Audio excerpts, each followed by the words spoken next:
Anies Baswedan gagal melaju di Pilkada 2024. Sebelumnya, Anies sempat diisukan maju di Pilgub Jakarta dengan menyambangi PD Perjuangan dan dipasangkan dengan Rano Karno. Namun, PDIP akhirnya mengusung Pramono Anung Rano Karno di Pilkada Jakarta. Jelang batas akhir pendaftaran Pilkada, nama Anies pun sempat mencuat di Pilgub Jabar. Ketua DPD PDI Perjuangan Jabar, Ono Surono menyebut partainya hendak meminang Anies di Pilgub Jabar. Namun menghadapi tantangan yang sangat besar hingga tidak menyetujui Anies didukung PDI Perjuangan. Kami di Jawa Barat tentunya sangat mempunyai keinginan Pak Anies diusung di Jawa Barat setelah beliau tidak jadi diusung di DKI. Ya, kami tidak tahu secara persis proses yang dilakukan oleh DPP Partai dan Ibu Ketua Umum, tapi kami menilai bahwa yang sudah mengerucut pada akhirnya bubar itu karena ada tangan-tangan dari luar yang tidak menghendaki Pak Anies diusung di Jawa Barat. Ya, Bapak. Ya, Mulyono dan geng. Dalam video bertajuk catatan Anies pasca Pilpres dan pendaftaran Pilkada, Anies bicara soal langkah politik dirinya ke depannya. Ia pun menyampaikan soal partai politik yang tersandera kekuasaan. Kalau masuk partai, pertanyaannya, partai mana yang sekarang tidak tersandera oleh kekuasaan? Nah, jangankan dimasuki, mencalonkan saja terancam. Agak berisiko juga bagi yang mengusulkan. Apakah lalu akan buat partai politik baru? Gini, bila untuk mengumpulkan semua semangat perubahan yang sekarang makin hari makin terasa besar, dan itu menjadi sebuah kekuatan, diperlukan menjadi gerakan, maka membangun ormas atau membangun partai baru, mungkin itu jalan yang akan kami tempuh. Hal ini pun ditanggapi Wakil Ketua Umum Partai Gerindra Habibur Rahman yang menanyakan kembali apakah Anies memiliki bukti atas pernyataan bahwa partai politik tersandera kekuasaan. Habib bilang pernyataan Anies merupakan stigma pribadi karena tak ada partai yang mencalonkan. Saya punya pertanyaan a contrario untuk Pak Anies. Partai mana yang tersandera kekuasaan? Lantas, apakah beliau menunjukkan buktinya? Justru pernyataan Pak Anies bertendensi menyandera partai politik. Kalau tidak mau mencalonkan beliau, lantas distigma tersandera. Lantas, siapakah partai politik yang tersandera kekuasaan? Tim Liputan Kompas TV.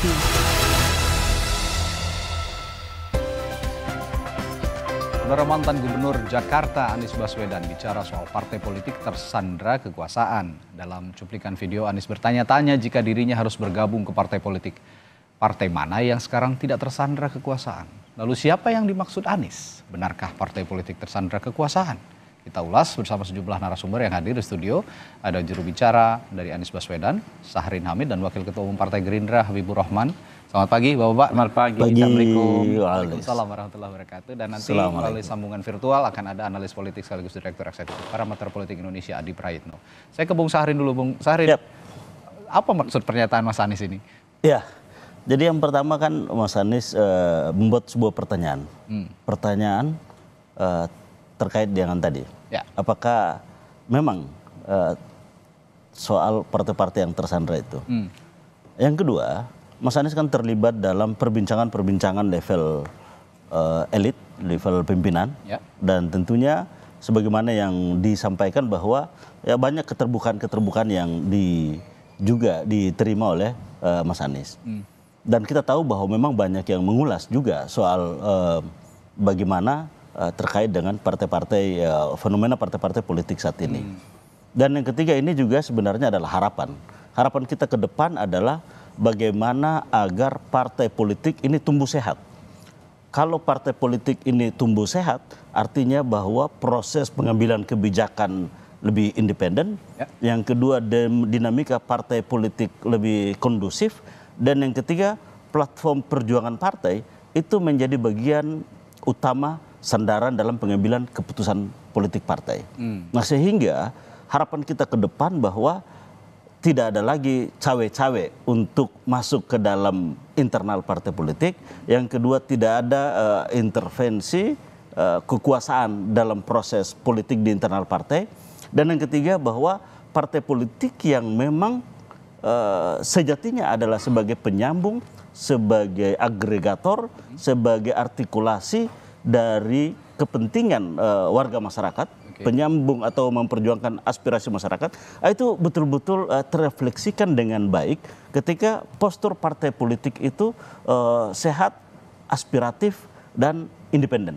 Nah, kedaulatan partai politik inilah yang sebenarnya kita dorong dalam proses tumbuhnya demokrasi yang baik dan sehat. Benar partai politik tidak berdaulat, Bung Habib? Pertama, saya ingin mengajukan pertanyaan. Jadi boleh kan saya silakan menjawab dengan pertanyaan. Ya, namanya pertanyaan kontrario. Ya. Kalau tadi dikatakan, apakah ada partai politik yang tidak tersandra? Bolehkah saya bertanya sebaliknya? Adakah partai politik yang tersandra? Ya kan? Sebetulnya kan pertanyaan yang paling normal dan dalam konteks hukum ya, kalau soal tuduhan, justru apakah ada partai politik yang tersandra? Bukan pertanyaan negatif, karena pertanyaan negatif itu nggak akan bisa dibuktikan. Kalau pertanyaan positif, apakah ada yang tersandra? Tinggal ditunjuk yang mana, ya kan, lalu dibuktikan. Itu dialektika, dialog yang menurut saya lazim. Nah, terus soal sandra menyandra dan soal kekuasaan, menurut saya punya perspektif yang lain. Di era post-truth seperti saat ini, kekuasaan bukan hanya administrasi birokrasi, sebagaimana di zaman dahulu pemerintahan saja, bisa juga misalnya dengan pressure media sosial dan lain sebagainya. Bisa nggak misalnya, ya kan ya, seseorang ya kan mengatakan menyandra partai politik dengan tuduhan sandra tersebut. Menyandra partai politik dengan tuduhan sandra. Partai politik kalau tidak mencalonkan saya, misalnya Habibur Rahman, berarti tersandra. Saya memaksa partai politik, kamu kalau tidak ingin dikatakan tersandra kekuasaan, kamu calonkan Habibur Rahman dong. Bisa nggak dengan seperti itu? Ya bisa saja. Jadi logikanya dibalik gitu ya? Seperti berulang kali kalau Pak Prabowo sampaikan, silahkan rakyat yang menilai. Saya nggak salahkan. Pak Anies ya, kemudian termasuk Bang Sarin punya pendapat, tapi saya punya sudut pandang yang berbeda. Ya, nanti silahkan rakyat yang menilai yang mana yang tepat. Tapi itu kan hanya secuplik ya dari narasi besar yang disampaikan Pak Anies. Ya. Kalau narasi besar yang disampaikan Pak Anies, saya setuju. Ya, terlepas soal siapa tersandra, siapa menyandra siapa. Oke, kita bisa berbeda pendapat dengan Pak Sarin. Tapi narasi besar yang saya tadi katakan dan barusan disampaikan oleh Pak Sarin bahwa ke depan ya kita ingin partai sistem politik yang sehat, lebih sehat ya. Sekarang sebenarnya sistem politik kita menurut saya sudah cukup baik. Kita menjamin seseorang bisa maju pilkada dalam konteks pilkada ya dari 3 jalur berbeda. Pertama lewat jalur partai politik, Anda bisa masuk dulu, komunikasi, membangun ini partai politik di parlemen ya, membangun komunikasi yang baik, kemudian bisa partai politik non parlemen, udah diakui kemarin putusan MK, ya kan ya, bisa juga jalur perseorangan yang sudah lama diatur. Nah, sebetulnya kan jalannya nggak ada jalan buntu ini dalam konteks demokrasi di pilkada untuk pencalonan, ya untuk kandidasi nggak ada jalan buntu. Silakan dipilih yang mana. Tinggal memang soal bagaimana partai politik lebih demokratis dan lain sebagainya, itu PR kita bersama. Ya. Kalau melihat misalnya ya situasi saat ini kurang demokratis, partai-partai politik kurang demokratis ya. Ya sudah benar strategi yang disampaikan Pak Anies, isyaratnya bahwa beliau akan mendirikan partai baru. Hal yang sama dilakukan Pak Prabowo hampir 16 tahun yang lalu. Ini 2024, kita dirikan Partai Gerindra itu 2009, ya kan ya?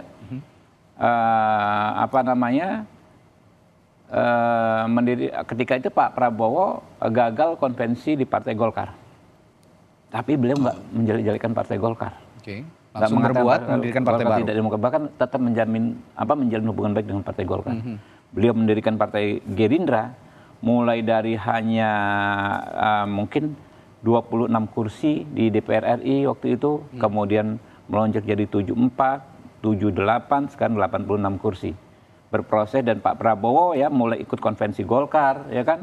Kemudian pemilu sebagai wapres, pemilu sebagai capres 2 kali, terakhir baru bisa mencapai posisi. Dan saya melihat ya Pak Anies ini sosok muda, punya idealisme ya. Masa depan politiknya ini masih amat panjang. Oke. Saya kalau saya sebagai sahabat ya, dan Pak Sarin juga, kalau boleh sampaikan sedikit saran ya, hindari terlalu lama terjebak pada hal-hal yang terlalu gimmick begitu, sandra menyandra. Mainkan narasi besarnya Pak Anies ini. Dia ingin bikin partai yang bagus, yang baru, yang reformatif, yang lebih demokratis dan lain sebagainya. Saya pikir peluang Pak Anies sangat besar.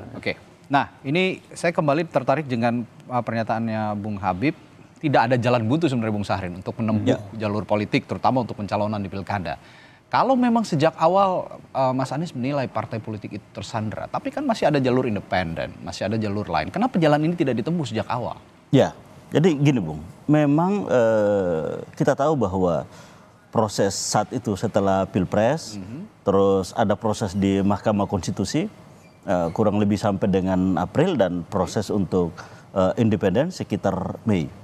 Jadi desakan pada saat itu memang menyelesaikan proses hukum di Mahkamah Konstitusi.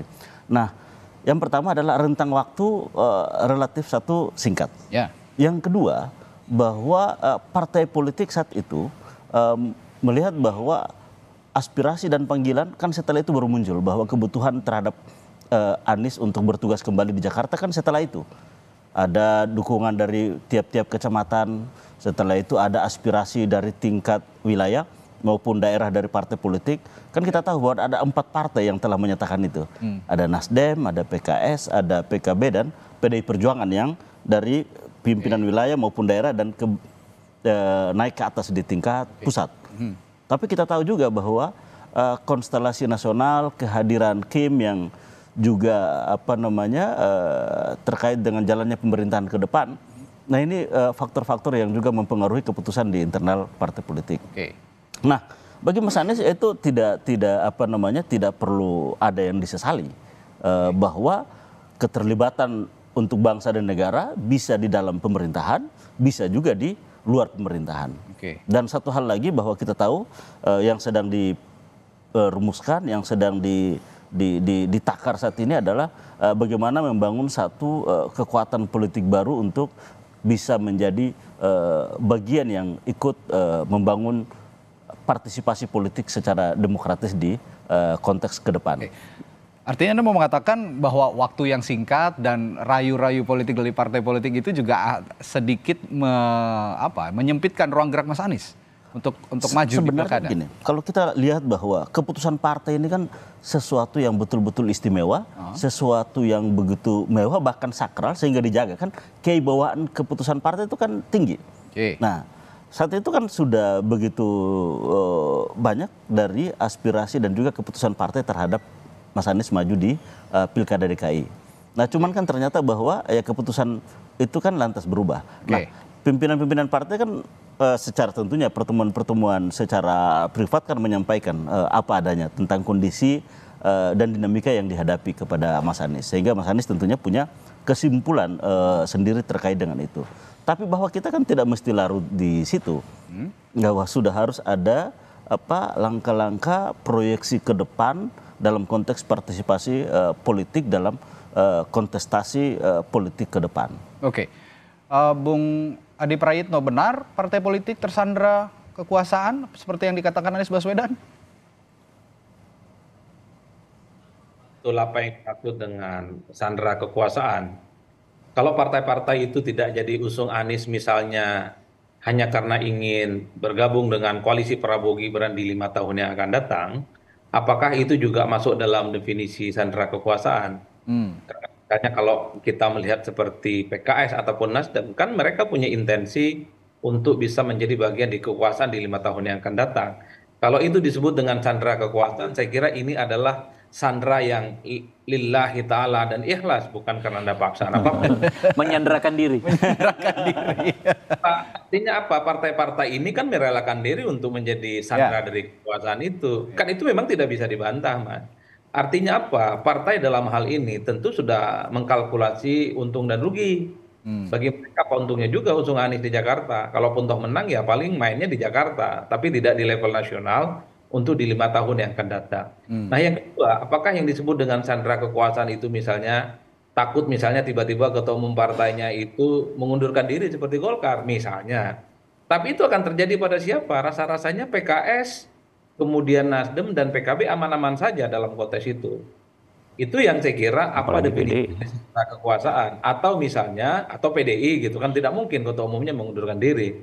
Atau yang disebut dengan sandera kekuasaan itu tiba-tiba misalnya ada partai tandingan, entah itu Munaslup, entah itu KLB, entah itu Munas luar biasa dan seterusnya.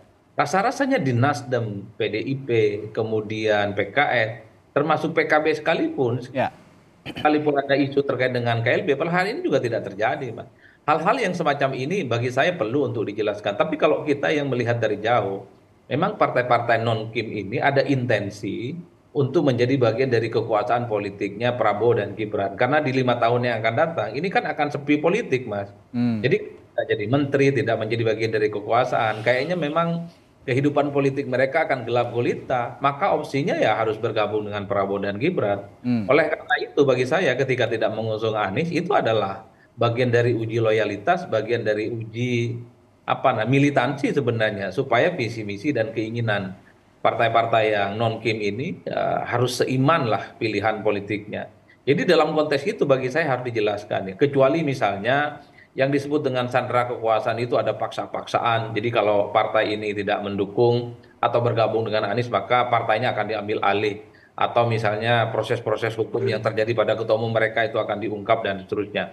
Mungkin ini tidak elok aja. Mas Andi, saya tertarik dengan uji loyalitas yang Anda katakan tadi.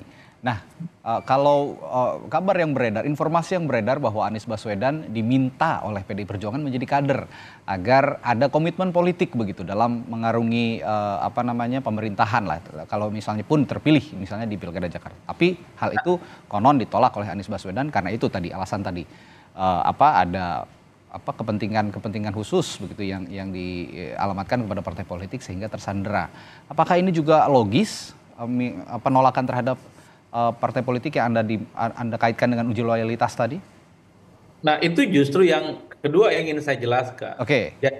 Jadi sebenarnya Anies dan para pendukungnya jangan pernah mengutuk partai politik. Anies ini bukan kader partai. Kalau PDIP tidak mau usung Anies, jangan salahkan PDIP. Kalau PKS tidak mau usung Anies, jangan salahkan PKS. Anies ini bukan kader PKS, bukan kader PDIP, bukan kader PKB dan juga kader Nasdem. Kecuali ya PKS itu kadernya adalah Anies Baswedan dan tidak mengusung, baru kemudian bisa marah-marah. Problemnya Anies ini outsider, tidak bisa menuntut lebih dari partai politik. Oleh karena itu bagi saya pilihan ketika Anies ingin mendirikan partai politik itu diapresiasi oleh banyak orang. Sudah banyak contoh di negara ini, orang-orang hebat, orang-orang top, ketokohannya sudah mulai diakui. Ketika mereka tidak punya cantolan politik tapi bermimpi ingin jadi presiden, bikin partai. Dulu ada Wiranto ya keluar dari Golkar, ya bikin Hanura. Ada Prabowo keluar dari Golkar, bikin Gerindra. Ada Nasdem Surya Paloh keluar dari Golkar, bikin Nasdem. Bahkan sekelas Fahri Hamzah setelah tak lagi di PKS bikin Partai Gelora. Bahkan sekelas Amin Rais senior tokoh reformasi setelah terlempar dari PAN bikin partai politik. Masa Pak Anies nggak bisa? Ini yang sebenarnya dituntut. Oleh karena itu saya ingin mengutip pernyataannya Bung Syahrir bahwa bukan Syahrin ya, Syahrir, jangan pernah mengutuk kegelapan, jangan pernah mengutuk partai politik. Anies menuntut partai, menuntut dirinya, dan Anies mulai lupa setelah kalah dalam Pilpres, aura politiknya hilang, lenyap, karena bagi mereka partai-partai ini memang ketokohan dan figuritas Anies itu tidak bisa diandalkan juga, terbukti dalam Pilpresnya kalah. Wajar kalau kemudian yang dulu partai para pendukungnya di Pilpres ini balik badan dan lebih berfungsi dengan alasan kalkulasi untung dan rugi bergabung dengan Kim. Ya, sebelum ke Bung Sahrin saya ke Bung Habib dulu. Bung Habib, saya tertarik lagi nih soal uji loyalitas. Wajarkah ketika ada partai politik yang ingin mengusung seseorang gitu, termasuk sepertinya Anies Baswedan, ini meminta dirinya untuk masuk sebagai kader sebagai uji loyalitas? Apakah ini logis sebenarnya atau wajar jadi dalam praktik partai politik? Kalau undang-undang partai politik itu kan kedaulatan itu kan ada di anggota partai politik bersangkutan. Ya. Tentu kan anggota partai politik bekerja, mendirikan partai politik, membesarkan partai politik itu kita itu dengan sukarela semua, ya kan? Dengan keringat dan air mata lah, nggak saya pakai darah lah ya, tapi kalau darah ekstrim ya kan, udah nggak zamannya lagi, ya kan? Tapi dengan keringat dan air mata, pakai iuran, ya kan, sewa kantor, pakai uang dari rumah, ya kan ya, sehingga wajar sekali hal yang sangat-sangat masuk akal. Kalau kita berharap orang yang ingin maju dengan menggunakan partai yang kita dirikan masuk menjadi kader, ya kan? Itu kan bukan sesuatu yang muluk-muluk menurut saya. Dan ini bukan soal satu partai, semua lah. Semua partai politik di kita kan begitu, Pak. Partai politik di Indonesia ini kan swadaya semua. Ya, pembiayaannya murni ya mungkin 98% dari kadernya sendiri. Beda mungkin kalau di negara kayak China atau di mana gitu kan, partai politik disupport full oleh negara gitu kan ya. Sehingga apapun namanya, apakah itu uji loyalitas, ya itu ekspektasi yang wajar. Ya, seseorang yang ingin kita majukan menjadi kader dari partai kita. Oke, Bung Syahrin, kita ketahui seorang Joko Widodo adalah kader PDI Perjuangan sebelumnya. Ketika Mas Anies diminta untuk menjadi kader PDI Perjuangan, saya mengingat kembali apa yang dilakukan Presiden Joko Widodo ketika itu menjadi kader PDI Perjuangan.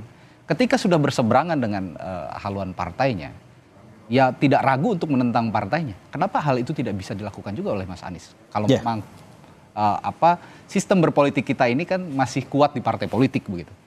Ya, yang pertama saya ingin mengklarifikasi bahwa perbincangan antara Anies dan juga PDI Perjuangan sepanjang intensitas perbincangan itu terjadi, itu tidak pernah terjadi perbincangan untuk masuk menjadi anggota ditawari partai. Menjadi kader. Iya, baik itu ditawari atau menjadi topik dalam perbincangan itu.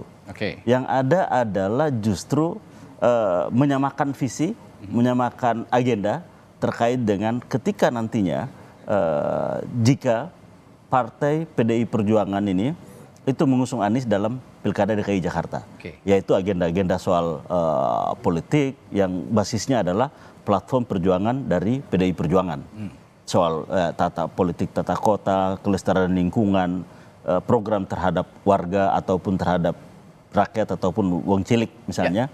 Nah, itu yang menjadi tema-tema perbincangan antara Anies dan juga PDI Perjuangan. Jadi tidak ada perbincangan tentang permintaan masuk sebagai anggota partai atau sebagai memiliki KTA partai. Itu tidak ada. Nah, karena dalam kombinasi misalnya taruhlah kemarin itu komposisi calon gubernur atau calon wakil gubernur, tentunya salah satunya itu adalah dari PDI Perjuangan. Jadi itu tidak menjadi bagian dari topik perbincangan antara PDI Perjuangan dan Anies Baswedan. Yang terjadi adalah konteks kesamaan pikiran-pikiran terkait dengan polisi atau kebijakan sebagai pemerintah ke depannya. Tapi kalau melihat PDI Perjuangan yang sepertinya masih dalam masa trauma politik begitu ya, pasca Pilpres ini ditinggalkan oleh Presiden Jokowi dan sekarang menjadi dua entitas yang berseberangan begitu. Apakah seperti yang dikatakan Bung Habib, apakah Anda juga menganggap tidak satu hal yang wajar bahwa memang jika ingin berada dalam satu perjuangan yang sama, sebaiknya ya Mas Anies juga masuk ke dalam partai politik begitu? Ya, jadi memang Mas Anies waktu pertama itu bahkan sudah meminta kepada 3 partai pertama yang bersama di Pilpres, Nasdem dan Nasdem, PKS dan juga PKB. Bahkan sampai dengan Pilkada, Mas Anies sendiri menawarkan bagaimana kalau saya menjadi anggota partai dari salah satu itu. Nah, cuman memang partai-partai itu menyatakan bahwa sudah nggak apa-apa Mas Anies menjadi ya untuk semua lah, kurang lebih seperti itu. Jadi ada kesadaran itu ada. Nah, oleh karenanya memang kedepannya sebagaimana kita tahu yang terakhir bahwa saat ini sedang kita menakar untuk bagaimana membangun sebuah kekuatan politik barulah untuk menjadi bagian dari instrumen politik kita ke depan. Kita akan jeda sejenak dan setelah jeda nanti akan kita bahas juga bagaimana keputusan Anies Baswedan berikutnya, langkah politik yang akan diambil. Kapan partai politik itu akan didirikan oleh Anies Baswedan jika memang tetap ingin ada di permukaan sebelum memang manifestasi Pilpres 2029 akan diwujudkan oleh seorang Anies Baswedan. Tetaplah bersama kami akan berbincangkan sesaat lagi di Sapa Indonesia Pagi.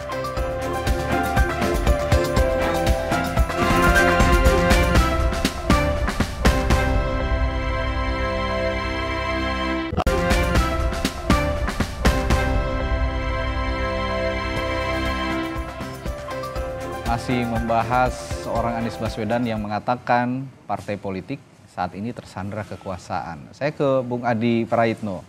Ini kalau Anda melihat kalimatnya Mas Anies ini ditujukan ke partai, dalam hal ini PDI Perjuangan, atau seseorang sih sebenarnya, karena DPD PDIP nih sebut ada peran Mulyono and the gang katanya. Analisis Anda soal ini bagaimana?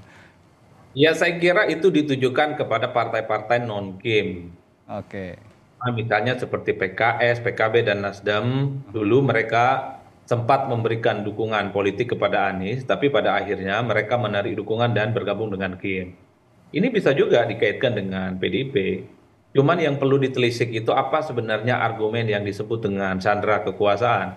Apakah kalau PDIP itu mengusung Anies Baswedan betul akan ada revisi Undang-Undang MD3 di mana partai pemenang pileg seperti PDIP tidak akan lagi misalnya jadi anggota dewan atau pimpinan DPR, ketua DPR dalam hal ini. Tapi kan orang juga bertanya, apakah ada jaminan kalau PDIP tak usung Anies, revisi Undang-Undang MD3 itu tidak bisa diubah? Kan itu jalan ceritanya, Mas. Ya. Apakah betul bahwa misalnya kalau misalnya partai seperti PKB itu mendukung Anies Baswedan, tiba-tiba ada muktamar tandingan di mana SK Menkumhamnya tidak diberikan kepada PKB versi lama tapi kepada versi yang KLB. Kan itu yang sebenarnya menjadi pembicaraan. Itu yang sepertinya ingin disebutkan oleh Anies bahwa partai-partai ini tidak mandiri, tidak independen dalam menentukan pilihan politiknya karena ada sandra politik yang kemudian membuat posisi mereka itu terancam.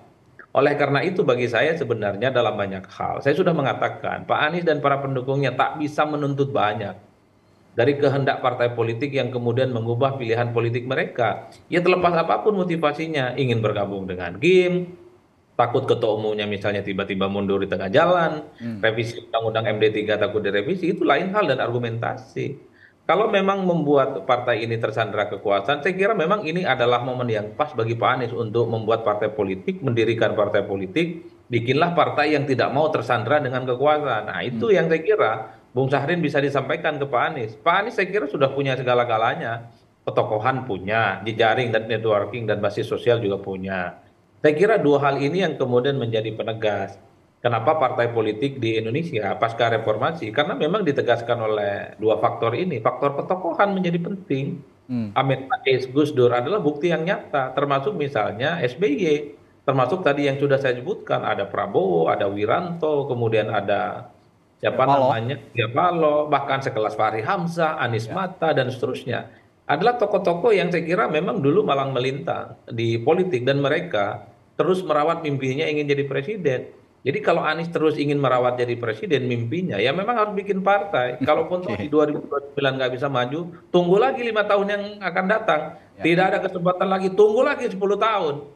Jadi Prabowo Subianto itu menurut saya adalah contoh yang paling komprehensif untuk menjadi presiden yang cukup luar biasa. Panjang perjalanannya, keluar dari konvensi Golkar 2004-2005, baru di 2024 ini Mas jadi presiden.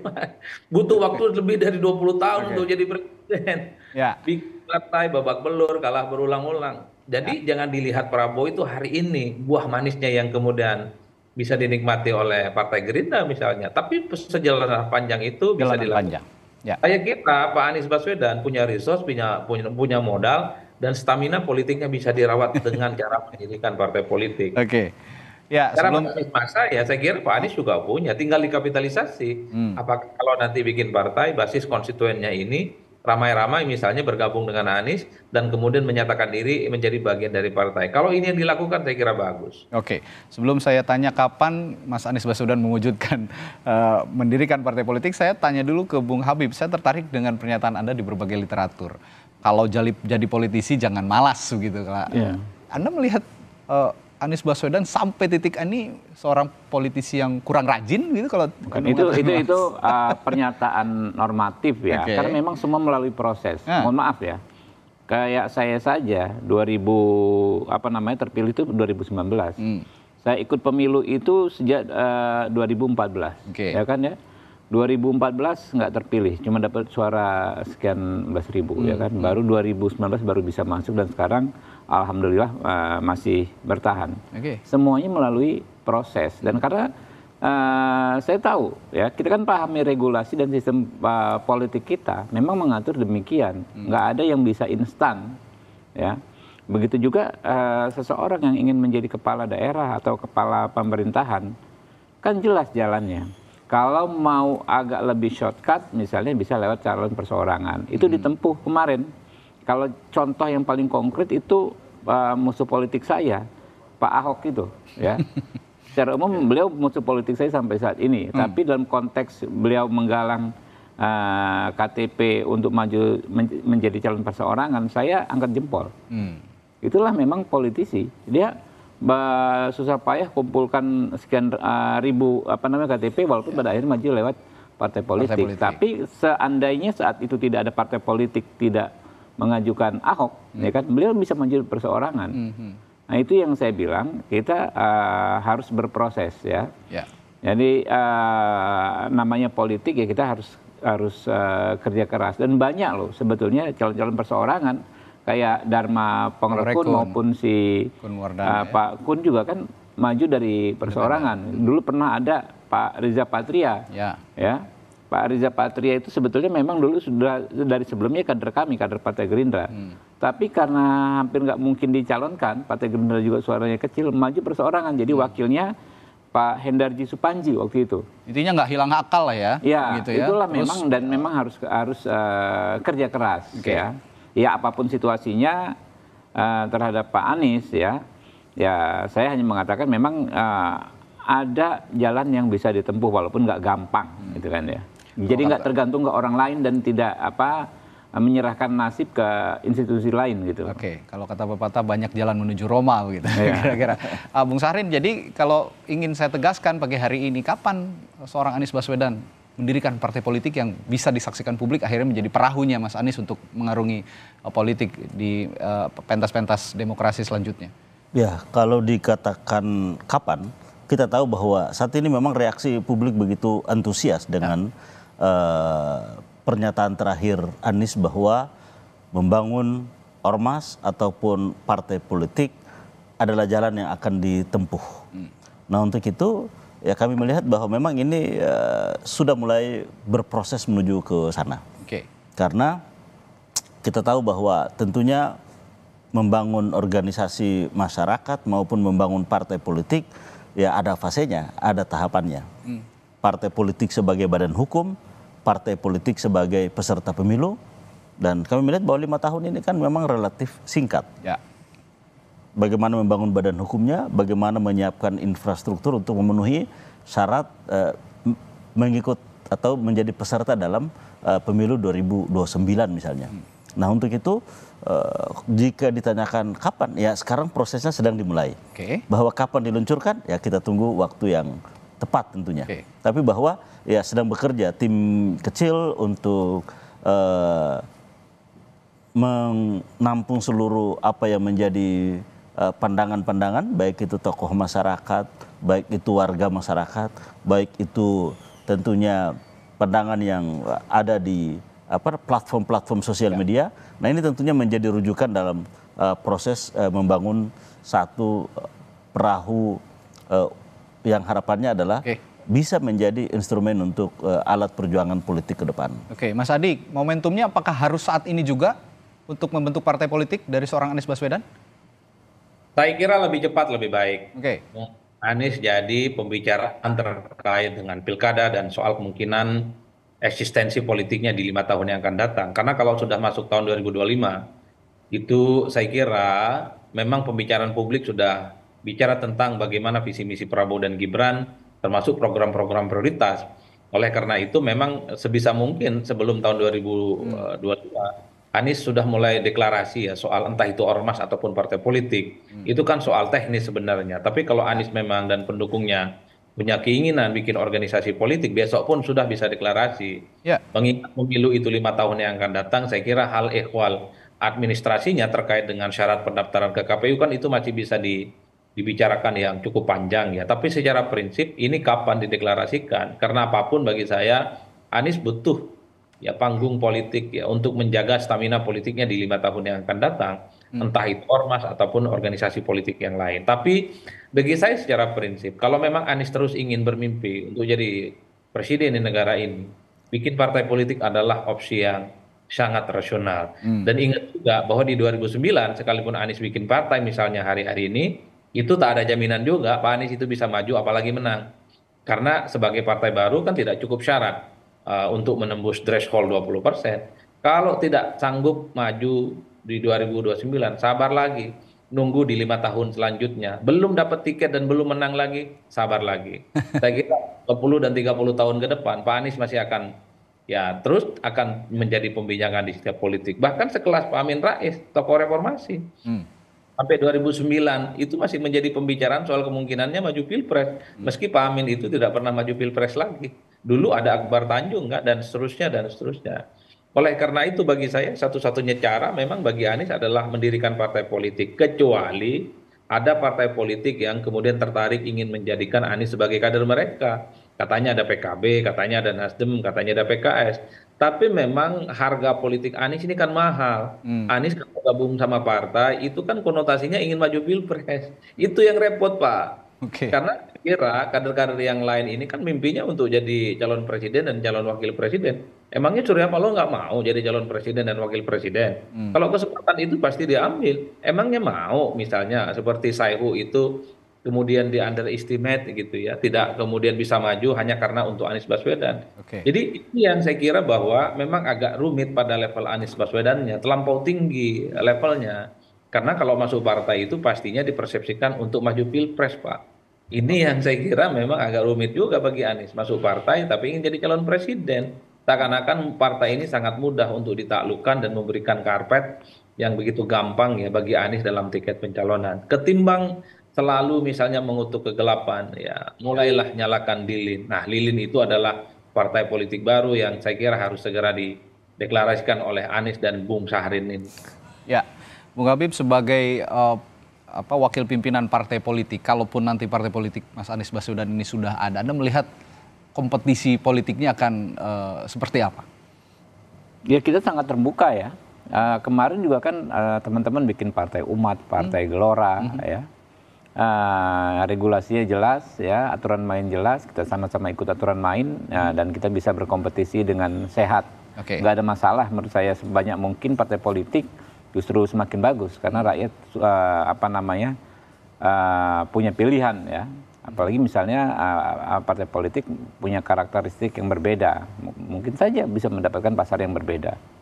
Kalau 2029 partainya Mas Anies ini belum mencapai threshold misalnya atau tidak bisa mengusung, Anda sebagai wakil pimpinan partai politik alergi nggak sih terhadap sosok Anies Baswedan sebenarnya? Kita tidak ada alergi terhadap tokoh-tokoh tertentu, ya orang-orang tertentu. Cuma kan yang berdaulat itu kan anggota kalau di kami, ya. Jadi misalnya terkait pilkada Jakarta, ya daerah khusus Jakarta, nama Pak Anies kan memang nggak muncul. Ya, tentu menjadi memori juga dinamika yang terjadi soal hubungan Pak Anies dengan Partai Gerindra dan Pak Prabowo selama ini, ya kan? Bagaimana dulu Pak Anies diberhentikan. Di reshuffle lalu menjadi calon gubernur ya, kemudian 2019 tidak melihat kader kami tidak melihat effort yang cukup Pak Anies mendukung Pak Prabowo sehingga kalah kami di DKI 2019. Ya. Lalu ya dinamika dan drama kemarin selama Pilpres. Tapi ya itulah dia akhirnya kan. Nah, nama Pak Anies untuk pilkada DKI saja tidak muncul di kader-kader Partai Gerindra. Tapi kan kami nggak akan menghalangi. Sepak terjang Pak Anies di luar mau bikin partai sendiri, bergabung dengan partai lain, kami menghormati dan siap berkompetisi secara sehat dengan beliau. Terakhir Bung Syahrin, pesan yang ingin Anda sampaikan kepada pendukung Anies Baswedan yang selama ini mengharapkan Anies Baswedan ini tampil begitu di pesta demokrasi, tapi 5 tahun ke depan sepertinya tidak akan ada nama Anies Baswedan di pesta demokrasi. Apa yang ingin disampaikan kepada publik? Ya, yang pertama bahwa Mas Anies sudah bertekad untuk membangun satu institusi, satu perahu, ya satu elemen yang kita sebut dengan apakah nanti itu ormas ataupun partai politik Yang jelas bahwa ini adalah satu instrumen untuk ikut terlibat aktif di dalam politik. Yang kedua, kita tahu bahwa memang partai politik ini memiliki peran dan fungsi yang tentunya komprehensif untuk membangun sebuah tatanan dan implementasi dari gagasan-gagasan ataupun sebagai alat perjuangan dari gagasan-gagasan politik Anies. Nah, untuk itu ya dalam forum yang hebat ini kami ingin menyampaikan bahwa ya seluruh pendukung, seluruh relawan, seluruh kelompok yang selama ini terafiliasi dalam gerakan Anies Baswedan, nah inilah saatnya, inilah momentumnya untuk kita mengorganisir diri. Nah, untuk itu maka ya tahapan-tahapan ini akan kita lalui. Untuk itu ya bersabarlah, bersabar secara aktif, mulai mengorganisir diri dan kemudian mari kita rumuskan sebuah alat politik baru yang ini akan menjadi bagian dari instrumen kontestasi kita. Dan juga kita harus jujur bahwa ini akan digunakan sebagai instrumen untuk politik merangkul teman-teman yang lain dan kemudian juga menjadi bagian dari alat perjuangan pikiran-pikiran Anies Baswedan. Oke.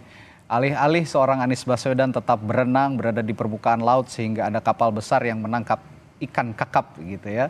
Tapi sepertinya Anies Baswedan akan membangun perahu besar sendiri sehingga bisa mengarungi perjalanan politik selama 5 tahun ke depan. Menarik untuk kita tunggu terus bagaimana kiprah seorang Anies Baswedan ini di pentas politik Indonesia.